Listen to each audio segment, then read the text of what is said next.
Robin Hood Radio and the Robin Hood Radio Network is proud to present Leonard Lopate at Large, lively hour-long in-depth discussions providing overviews and context to topics usually covered in partial measures. His guests include leading thinkers, scientists, artists, economists, farmers, historians, authors, and politicians. Mr. Lopate is a Peabody Award winner whose numerous honors include 3 Associated Press Awards and 3 James Beard Awards.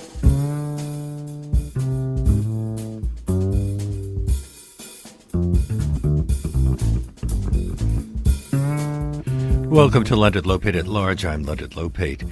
The University Press of Florida has just released 2 memoirs by celebrated dancers who describe what it was like to work with 2 of the greatest choreographers of the 20th century. Dancing with Merce Cunningham is by Marianne Preger-Simon, who was a member of the Merce Cunningham Dance Company during its founding years from 1950 to 1958, and Broadway, Balanchine and Beyond was co-written by Bettijane Sills, Elizabeth McPherson. Miss Sills danced with New York City Ballet from 1961 to 1972. And I'm very pleased to welcome all of these people to our show today. Hello. Hello. Pleasure to be here. And this one I'm throwing out to both of you, Marianne and Bettijane. Is it true that neither of you started out planning to become dancers? What about you, Marianne? Marianne, can you hear me? Ooh. Okay, well, let's start with you, Bettijane. You come out of a show business family, but was dance part of what you wanted to do from the start? Consciously, I don't think that I specifically felt I wanted to dance. My parents, especially my mother, put me on the stage in show business at a very young age, the age of 7. She was a showbiz mom. She was a stage mom. My dad was in show business and sang and was a musician as well. And I love to dance. I love to dance around the living room, as they say. But you appeared in musicals on Broadway. Yes, I did. You were in both 17 and also Seventh Heaven? Correct, but I didn't dance in either of those shows. 17, I had a featured speaking role as Jane Baxter, the sister, and Seventh Heaven was a smaller role, but neither of those roles was a dancing role. And then you were also doing TV? Yes. Studio One, Children's Hour. Did you think you were going to be a dancer, or an actor, or was dancing always at the back of your mind?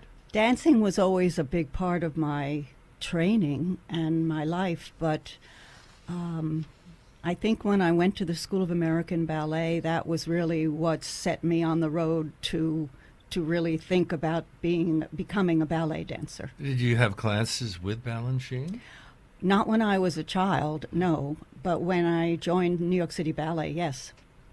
So you were doing that, and then you were also at the High School of Performing Arts at one point, doing both acting and dancing? Well, I auditioned for both departments, and I had to make a choice.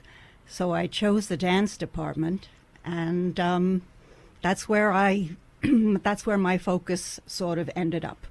And Elizabeth, your name, you give equal billing on the cover of Bettijane's book, Broadway, Balanchine and Beyond.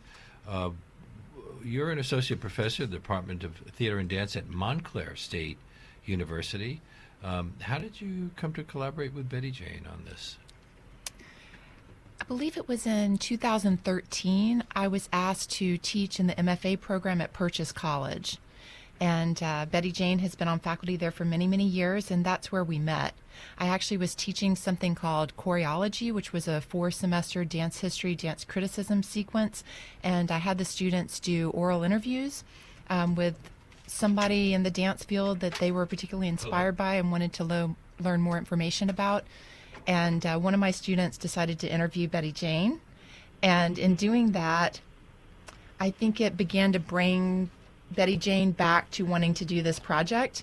It's something that she had worked on several years before, had begun writing some, and then had kind of abandoned it.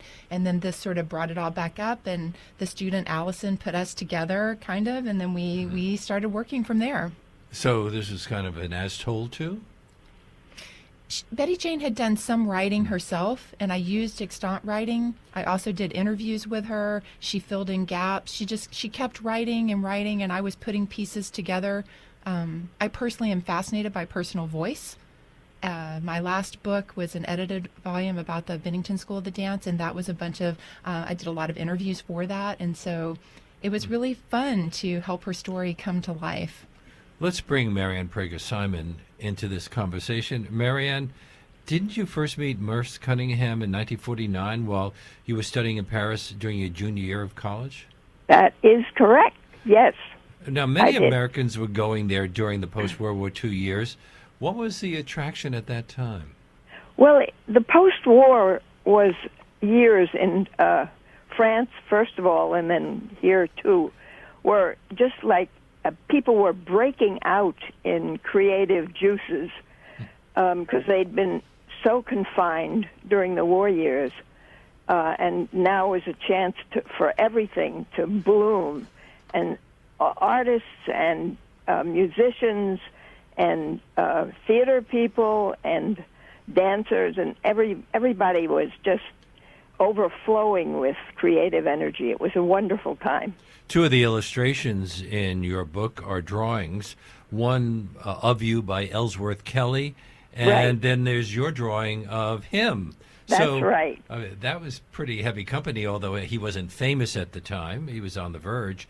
He was very young. He was just graduated from school. Were you considering becoming an artist? I wasn't considering anything except whatever came up along the road, I grabbed it.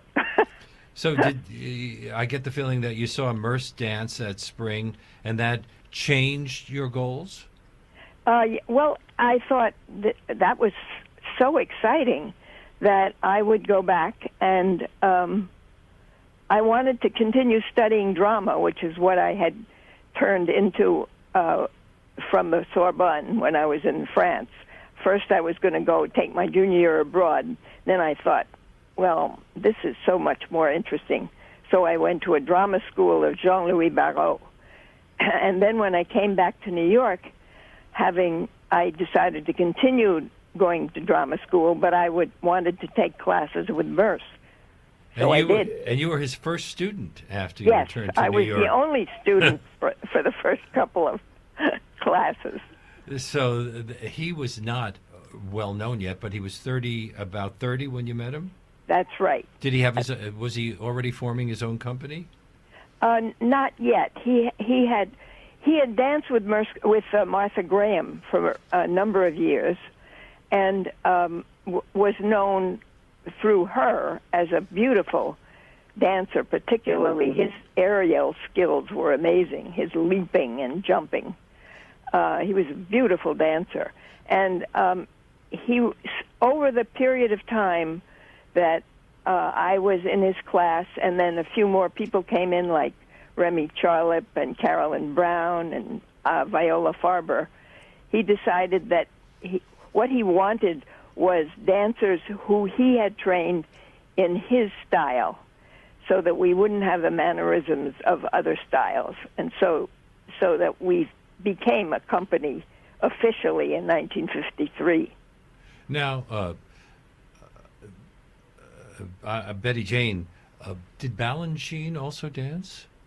Oh yes, he danced. So did he demonstrate while he was teaching? He did demonstrate. He demonstrated, and he also indicated with his hands what he wanted, but quite often he would demonstrate. Although yes. At this point he was quite elderly. Well, he was older. He was older, I think. I'm not sure exactly how old he was when I joined the company, but he was quite agile. He really was.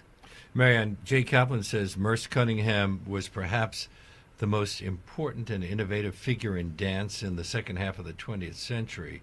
Yes. Now, first of all, we're talking about modern dance because... Yes, that's right. Because we're also talking with a Balanchine dancer, and he was pretty important. But do you think he was more important than Martha Graham, Alvin Ailey, Paul Taylor, or some of the other greats? Well, Paul Taylor was in his company. It was the first place he danced, was in Merce's company. But what Merce did was he broke the narrative bands that everybody was confined to, and his choreography didn't have a story at all, which was very confusing for American audiences at first. And critics as well. And critics as well. Yes, they thought it was, nonsense. What about the dancers? Because dancers are often trained to work, well, with the story, but also to the beat of the music. And he was defying that as well. Yeah, and that was why he wanted to train his own dancers, so that we wouldn't be wedded to things that we had been doing before. So we were all very young and had not had a lot of experience with other I had no experience with other choreographers. I don't think Carolyn did either. She had been in college and just starting out. Although she was trained by her mother, who was a dancer. But Merce really wanted us to start with what he was doing, and so he wanted not to use any more Graham dancers, not to use dancers from other companies, but to have his own company that would really feel comfortable doing what he did. When you say Carolyn, you're talking about Carolyn Brown, another wonderful dancer. She was wonderful. Betty-Jane, well, the same question for you. George Balanchine is often declared the greatest American ballet choreographer of the 20th century. Did he have any rivals, or were all of his rivals in Russia? After all, Nijinsky was a pretty great choreographer. I don't think he had any rivals because his idea and Lincoln Kirstein's idea when he brought Balanchine to the United States was to develop an American ballet company with an American school.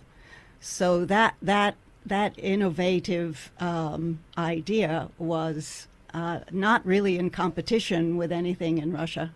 Or France. Or France. So does that mean actually inventing a new style? Because to some degree ballet looks like ballet. Yeah, I mean, Balanchine's origins were Russian. He was Russian trained, but he also didn't want to have his ballets be purely story ballets. They were like Merce in a way, movement to music. And I might want to mention to Marianne and to you as well that Merce came to New York City Ballet and set one of his pieces on us. And Yes. I got to understudy. It was Summer Space, Marianne. Oh, Yes, he set it on point. Oh. And I was an understudy. Unfortunately, I never got to perform it, but I remember working with him in the studio. And we're seeing a that's lot more of wonderful. that cross-fertilization. Is this something that happens more in America? We have people like Twyla Tharp choreographing ballet as well. Paul Taylor did is also. Yep. This is something that's fairly new to dance, isn't it? I'm not sure. Mike, I would think so. I would think so. I'm speaking about dance with Marianne Preger-Simon, whose book is Dancing with Merce Cunningham, and with Betty-Jane Sills, whose book, written with Elizabeth McPherson, is Broadway, Balanchine, and Beyond. This is Leonard Lopate at Large on WBAI, New York, 99.5 FM in New York. Now, in your case, Marianne, you hadn't danced when you were a kid, so what were some of the biggest challenges you faced as someone who didn't grow up dancing from an early age? Were they both physical and mental? Both, yes. I often feel that I was very lucky to be there right at the beginning, so that I evolved into his company because my feet didn't point as well as other people's, and my extension was not as high, and all those kinds of things. But I had a a great spirit, which he appreciated, and I had very strong legs, so that helped. But did you first begin dancing after you had an Achilles tendon injury? No, I've had one. I'm still limping a bit. Well, I guess this wasn't very serious. Uh-huh. But what the funny thing was that the doctor who was, putting my foot in this boiling water said, "Oh, you have such flexible feet. You should be a dancer. You should go take the dance dance class." So I said, "Okay." So I went and joined the dance class at Cornell, and everything. One thing just sort of led to another. I was not a great planner. I just followed serendipity. Bettijane, how old were you in 1961 when Balanchine invited you to join the New York City Ballet? I was 19. And you began a member, as everybody does, as of the Corps de Ballet, promoted to soloist in 1963, so you were just 21 at the time? 64, yes. And then you started dancing principal works almost from the start. Well, actually, I was given solo roles even when I was in the Corps, because Balanchine had a habit of taking dancers who he liked and allowing them to dance soloist roles and principal roles. But yes, I danced solo roles when I was made a soloist and some principal roles. And you say in your book that people were often surprised by who he decided to give those solos to. It was only after they developed that you realized, well, maybe he saw something that we didn't. Yes, he had impeccable taste, and generally, most of the time, he was right about his casting choices. You say your biggest problem was weight. Not. You're a thin person. I am, and I was never fat. By normal people's standards. But I used to be able to eat anything I wanted when I was a child because I was extremely thin and I hardly ate anything. And then when I joined the company and we were on tour in Europe and I was eating all these, whipped cream and all these fancy desserts. Right? Marianne's laughing I because know. remember she met Merce in Paris. Not exactly a bad place to eat. Right. And then I was asked by Diana Adams, who was Mr. Balanchine's kind of spokesperson at the time in the company. Well, Mr. B thinks you really should watch your weight. It was not a big deal. And I started to diet, and I dieted sensibly. I didn't starve myself, and about 9 pounds came off, and I did it slowly, and I was rewarded. I was given a role, in a principal role in Divertimento No. 15 by Mozart, and the problems kind of evolved over the years that I was there, that I would be thin for a good long time, and then I would gain the weight back. And then I would, Mr. B might take me out of something occasionally, but then I would still have nice things to dance. So I would lose the weight again, I would gain it back, and this went on, unfortunately, for a while. Marianne, that's not an issue when you're doing modern dance? Well, it was not an issue for any of us in the company. I don't know whether that's an issue for people, but I've never heard anybody speak about it. It sounds very painful. Merce never said to anybody in the company, you got to lose a few pounds. No, I never heard him do that. He once implied to Remy Charlip, by way of other people so that he didn't have to tell him, that he should wear a toupee because he was bald in the front. Bettijane, during your 12 years with the New York City Ballet, you danced as the wife in Jerome Robbins' revival of the concert.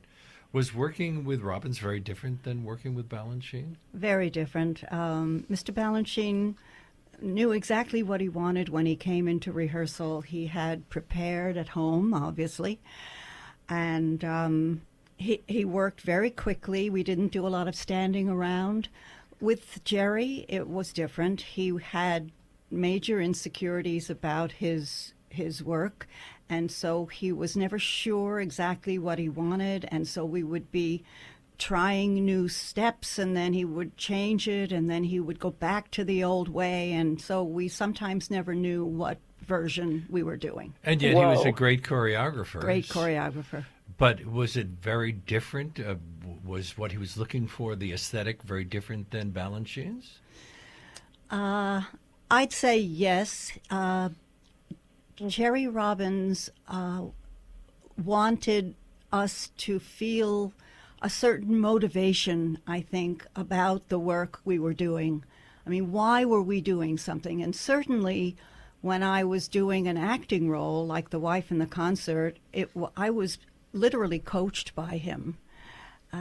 And timing, we would work on the timing of a gesture or a facial expression. And with Balanchine, it was not that way. It was really mostly pure movement to the music. The musicality was very important. Marianne, did you work for any other choreographers? Very briefly, I danced with a woman named Iris Mabry, but that was very short-lived. And Judith Martin, who did sort of play writing, dancing, and I did that a little. But mostly I was with Merce. That was my main everything. I was totally devoted. And you write, many of us dancers were somewhat in love with him. Yeah. About Merce.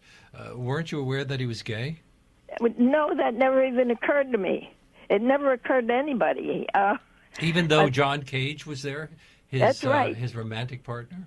That's right. It was, they kind of kept it underground a little bit, and it was before the the coming out of gay people, and so we didn't realize it for a long time.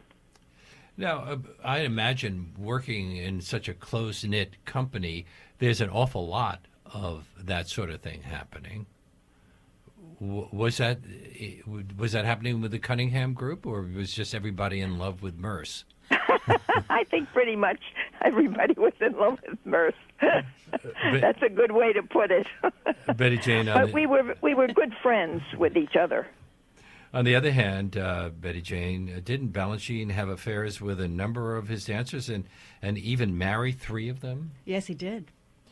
When I asked Maria Tallchief, who was his second wife, about the fact that he had left her for another woman, and yet she was saying all these positive things about him, she said, yes, but he was a genius. Right. I think that all of his wives still adored him, even when he left them for another woman. And it's true. Yeah. You also write about jealousy among company members. So is this jealousy about roles, or was there also romantic competition? Not so much romantic competition for Balanchine's attention, but there was competition and for his attention in terms of roles. What roles that they could get from him. Well, you work with a much bigger company than Marianne was. Marianne, when you started, how many people were there in the original Merce Cunningham company? Oh, I think there were 6 of us. Enough and then there was 1 or 2 extra people who would sometimes step in when necessary. But it was very small. Enough to fit into a VW microbus, which that's right. We'll talk about that a little later. But, okay. I want to ask Betty-Jane about going on a tour of the Soviet Union during the Cold War, and then also and the Cuban Missile Crisis. Did love of ballet rise above politics? Well, I think the Balanchine was, when he came back, this was the first time that he had been back to Russia, and when we went with the company in 1962, and the audiences adored us. I mean, they would line the streets when we came out of the theater to get on the bus to take us back to the hotel. They would line the streets and applaud. I remember, I can't remember whether it was Jacques d'Amboise or another one of his male dancers who the Russian audiences fell in love with, and it really upset Mr. B because he didn't want him to have big roles. I think it was Edward Villella. Yeah, Edward Villella. Yes. Yeah. Yeah. He talked about the complications of working with Balanchine. So but he was forced because the audiences were so thrilled by Villella that to keep him in those roles. I think Balanchine was trying to keep away from the star aesthetic. I think that's what it probably wasn't so much not giving him roles. It was that he wanted the company to be cohesive. Well, the Soviet Union had the Bolshoi, one of the world's greatest ballet companies. How did the two companies compare in styles? I felt that the Bolshoi was had a much more emotional, flamboyant way of moving than the American dancers. And it definitely did want to produce stars. It definitely wanted to, yes.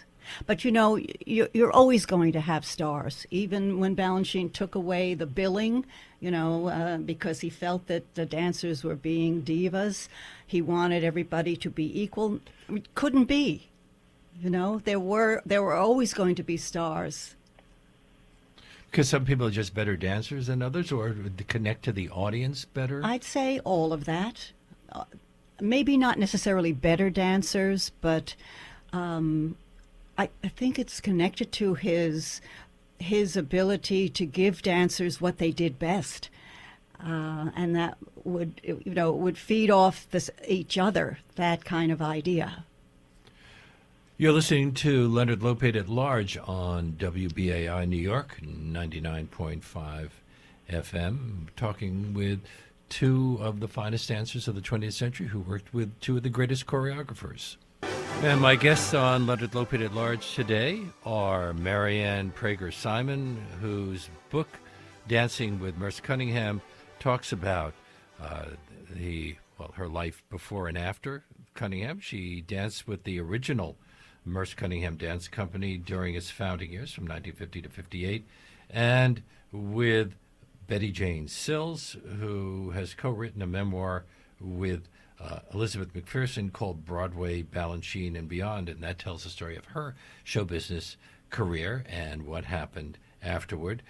Marianne, you were about to tell us about that Volkswagen microbus, but first, you write that the early years of the Cunningham were kind of lean, and that your well-off father would treat the two of you to fine dinners, and that was a way you got by?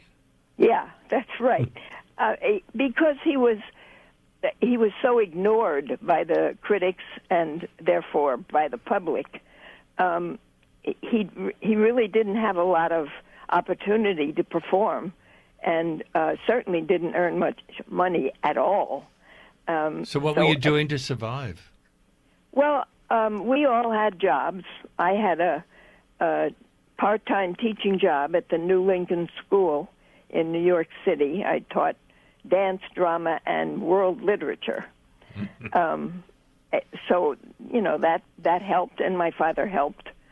And I think everybody else was involved in some kind of other work or being supported by somebody.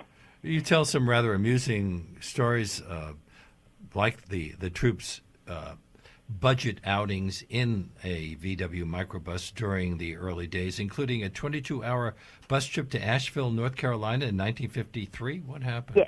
Yeah, that was when they considered the formation of the Merce Cunningham Company was at Black Mountain in 1953, and it was an extreme.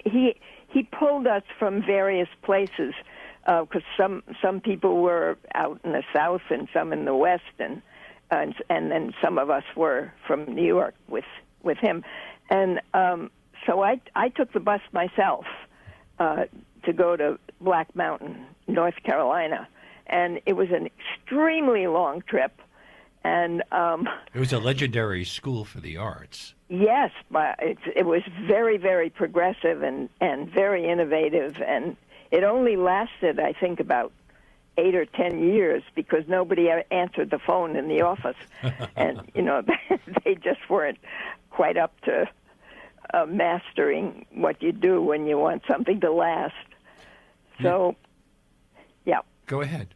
Oh, so on the trip down to North Carolina, I got so tired of sitting on the seat of a bus that I tried on one of the bus rides to turn around and sit backwards with my stomach in the back of the seat, and found out that didn't work.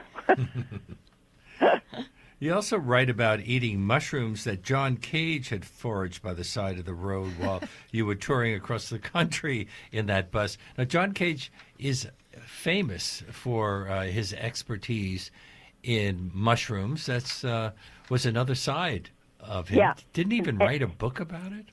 I'm not sure. I don't know about that. But he was very dedicated to... We would be riding along in the microbus, and he would say, "Hey, stop! I see mushrooms. I see mushrooms." And so we would stop, and he would pick them, and then we'd eat them at the next stop for lunch or dinner. And my mother said, "I don't mind your dancing with those crazy people, but don't eat those mushrooms." And then it turned out that at some point he made a dinner of mushrooms for his friends, and they all got sick. So he didn't always know which ones weren't poisonous. No, he was trying to balance his interest in Zen, which meant that all things are equal, with having discriminating among the mushrooms. So those two things were somewhat in conflict, because he had to discriminate with mushrooms, but he had to not discriminate as a Zen person. How long was John Cage a part of this group? Oh, until he died. He was always with us. Oh, really? And he was the musician.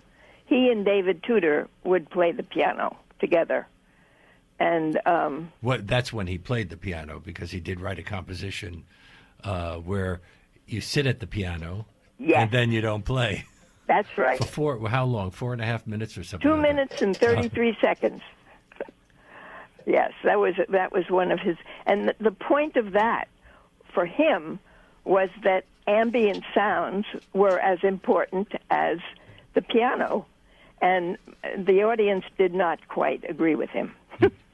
Well, he wouldn't talk about the meaning of his works with the dancers, so did the dancers discuss their own ideas about what the works meant?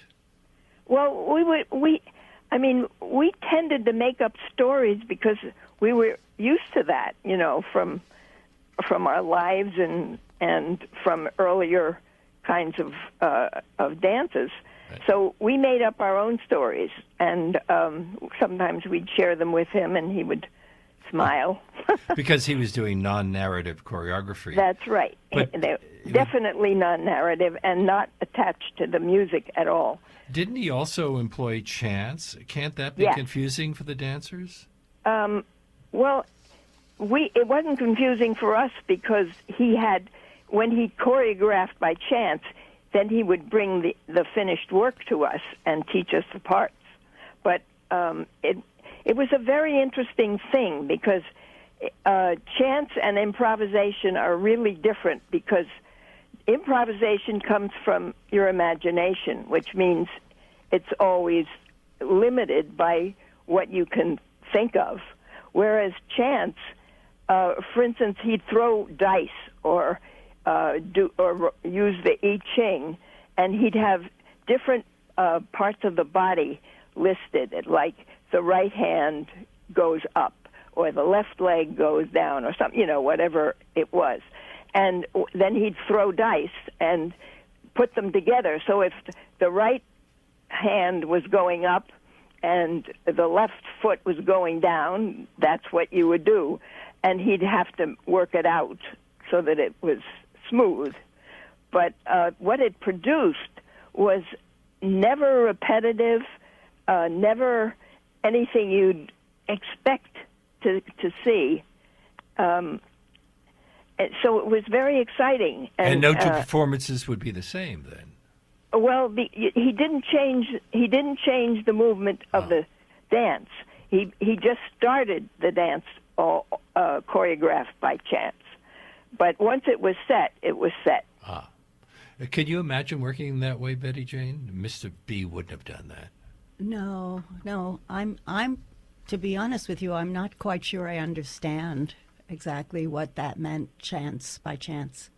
He was rolling the dice in that way. Instead of saying, I think it would be nice if you raised your arm, the dice would decide whether you raised your arm or lowered your arm. I see. Things And like that. also it would put 2 or 3 things in sequence that you wouldn't have ordinarily thought of to put in sequence. He was trying to avoid cliches? That's right. He was trying to avoid anything that came out of one's imagination. So he had all the parts of the body listed, and then he would throw dice as to which ones would do what. So it was. It did not use his imagination, except the way he put it together. It disrupts personal choice or your inclination, right? Right. So that yeah. That's exactly right. Yeah. So it goes beyond what you would ordinarily think, and so everything's different. Everything looks new.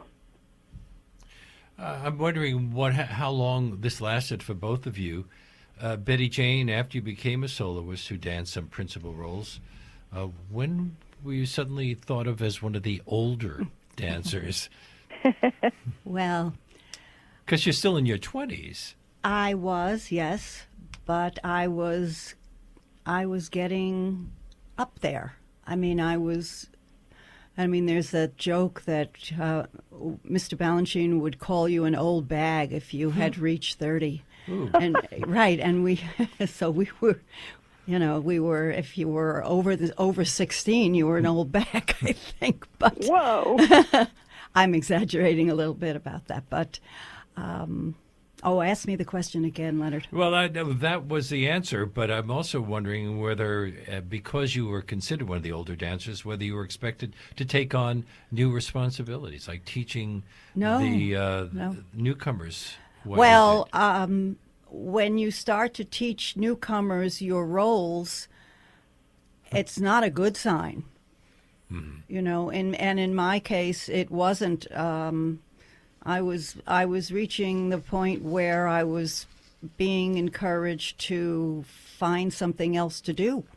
And she got married too. Yes, I had gotten married, and Mr. Balanchine was not in favor of the dancers getting married and certainly not having babies. And so I think it was a combination of factors that led me to become an old bag. Oh.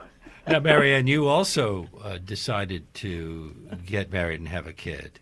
Yes. Is that what led you to end your career in dance? At least that part of your career?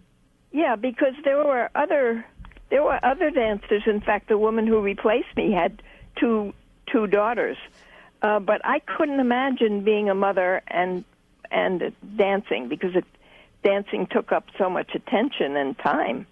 So when I decided I wanted to have a baby, it meant that I was going to have to leave the company, which all of us were very sad about. In fact, the last performance I did, when Merce came in to say, he was so sweet all the time about it, and he came in to say goodbye and, say all nice things, and I was bawling my head off, and so was Carolyn Brown. We were in the dressing room, and it was a totally sad occasion. But it was, he was so sweet about it. It was very nice. Betty Jane, how long after you left did you start teaching? I didn't do much of anything in the dance world. When I first left the company, I wanted to have a baby. And so I became pregnant relatively quickly after I had left, and I stayed home for 4 years with my son. And then I got a phone call from Allegra Kent, who offered me a partnership in a school that she had in Scarsdale. And so I did become her partner. And so that's when I started teaching. And then from there, Jacques d'Amboise was Dean of Dance at Purchase College and called me to come and teach in a summer program, and I've been there ever since. You're currently a tenured professor there. I am a tenured professor there. Do you also, because you put on performances, do you also ever dance with your own company? No. You mean New York City Ballet? No, I mean my own. With the Purchase. Oh company. No, I did come There's out. a picture Well, of you. I did come out of. You're right. I did come out of retirement after 11 years of not having danced, and got myself into shape because we put on a performance of Petrushka, a fundraiser for the college, and I danced the role of the doll. And I was thinner, believe it or not, talking about weight, I was thinner than I had ever been. I had dropped down to 111 pounds, and that was really thin for me. He would have been impressed. He would have loved it, and he would have been proud. And I did dance, but that was really the last time I danced. But you said that one of the reasons you wanted to leave New York City Ballet was that you didn't want to go on another tour of the Soviet Union. That's true. There was a tour planned in the summer of Why, wasn't it fun? 1972. Well, I had just gotten married, and I found that my allegiance was more to my husband than to Mr. Balanchine at that point. And when you're in the company with Mr. Balanchine, your allegiance is to him. Mm-hmm. Marianne, you said the same with Merce, I imagine. He wasn't very demanding that way. I wouldn't say it was that was similar, but I do empathize with where your allegiance is. You know, when you get married, it does tend to go to your family. Were you ever tempted to teach? Well, I taught while I was dancing. Mm-hmm. And then afterwards, no, I moved on to other things. So what was it like to be in the audience of a performance by your friends and then future generations of Merce's students? Oh, it was just wonderful, especially seeing dances that I had been in, which I had obviously never been able to watch. And that was quite breathtaking and exciting, and, I could feel all the movements myself. And then watching the company develop, becoming more and more astonishingly gifted and beautifully trained, was very, very exciting. I enjoyed that a lot. Bettijane, is it an odd feeling to watch other dancers in roles in which you had performed? Yes, it is.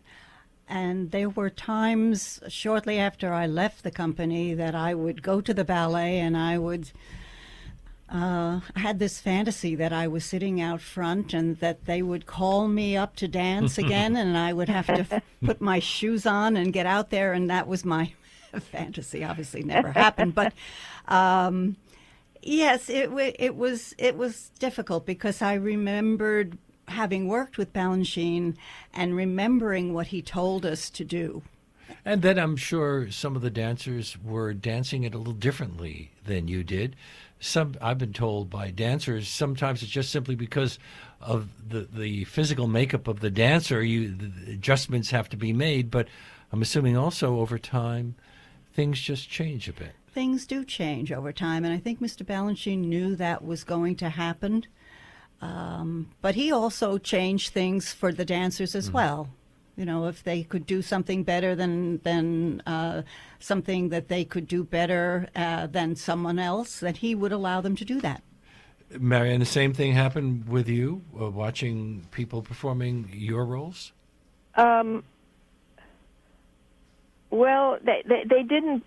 I mean, it wasn't many years before they were moving on to completely different dances. Mm-hmm. So I only had about a year or two to see things that I had been in. So they didn't change materially. One of the things that was so interesting to me about Merce's teaching was he never, ever referred to anything emotional. It was just, do this movement to this count and do it as fully as you can. And then what would happen is that some feeling would emerge from the dancer from doing it in exactly the fullest, most positive way they could.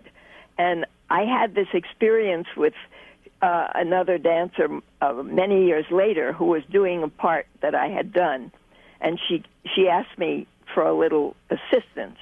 And I watched her, and I said, when I did that, it felt very romantic. And so she then did it with that feeling, and it looked exactly like the way I did it. And then I realized Merce never, ever, ever said that's romantic.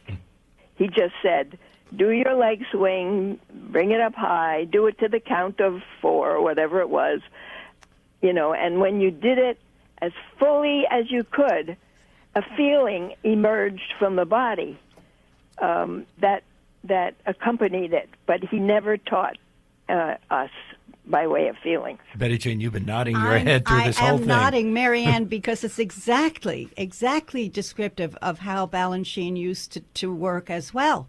He would, exactly the same. He would tell us, don't pretend to be a ballerina. Dance it as fully as you can on the right count, and anything that you need to convey is built into the choreography. And it sounds exactly the same as what you're saying. Ah, that's wonderful. Mr. B was famous for saying, don't think, just dance, something like that. And you say Merce said something very similar.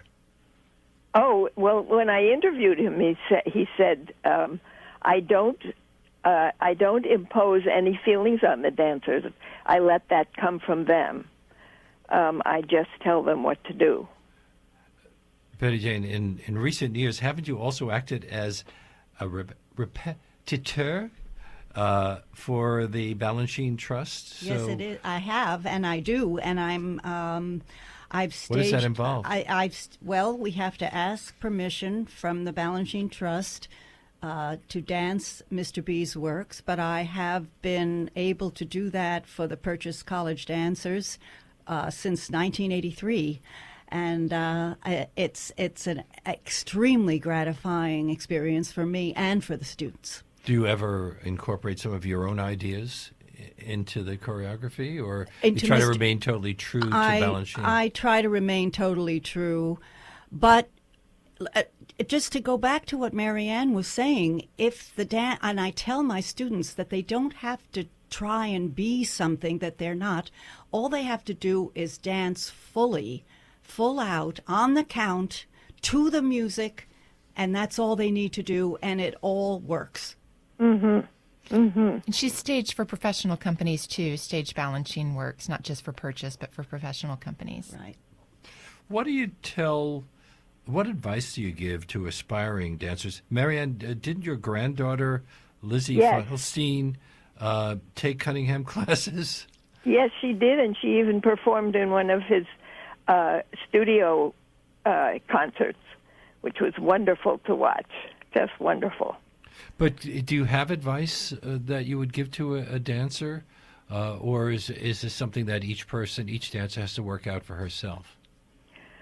Well, I would advise them to eat well, sleep well, and don't do anything to hurt yourself. If you do get hurt, heal it up as fast as you can.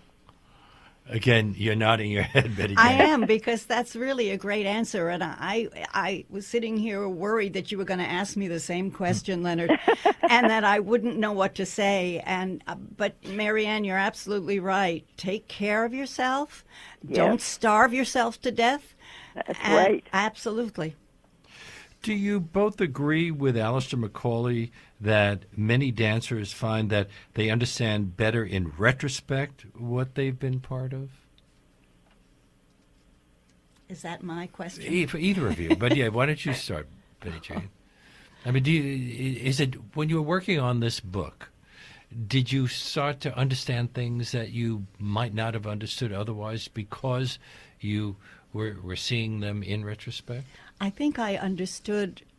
I don't know if this is answering your question, but I think I began to understand more about myself and about my motivation for my behavior over the years. And so I'd say that was a real process for me. It became a revelatory experience writing my experiences, because I kept remembering things. As Elizabeth would ask me questions, I kept remembering things and why I did them. And yes. And you also talked about how you didn't necessarily know it when you were in the company, but after looking back, that it was really a golden era for Balanchine. He choreographed some of his most important works while you were there. That's true. And do you see that reflected in ballet today? Do we still see Balanchine in contemporary ballet? I'm sure you're still going to performances. Well, you're also teaching. Yes, and contemporary ballet has its place, but I'm not a big fan of contemporary ballet. I prefer to see that point of view that Balanchine had, and I'm kind of going off on a tangent here. What about you, Marianne? How do you think that Merce's dance style compares with today's modern dance choreographers? Well, I think that what he did was break enough bonds that attached people to certain styles, so that people are doing all kinds of novel movement now and new kinds of dances. I don't know that they're influenced by his dancing, but they're influenced by his effectively breaking certain connections that had been going on for a long time. And so I think he's released choreographers to go in 100 directions, which is excellent. I probably wouldn't enjoy almost any of them because I was so absorbed by Cunningham's style and what he produced that I found everybody else to be extremely boring. So I don't admire that particularly, but that is what happened. The University Press of Florida has just released 2 memoirs by my guests today. Dancing with Merce Cunningham is by Marianne Preger-Simon, and Broadway, Balanchine, and Beyond is written by Bettijane Sills with Elizabeth McPherson. It's been a great pleasure talking to such wonderful people. Thank you so much for being on the show. So thank you. Thank you. Yes. Thank you very much. And that brings us to the end of today's show. My great thanks again to Marianne Preger-Simon, Bettijane Sills, and Elizabeth McPherson, to Charlie Morrow, who composed our theme music, and to my executive producer, Jesse Lent, who is at the audio controls. Leonard Lopate at Large comes to you on Saturdays at 4 and Tuesdays at noon. You can subscribe to Leonard Lopate at Large podcast on iTunes and by clicking on Robin Hood Radio's archive program site, which is robinhoodradio.com. You can also check out Leonard Lopate at Large Facebook page. We hope to see you next week.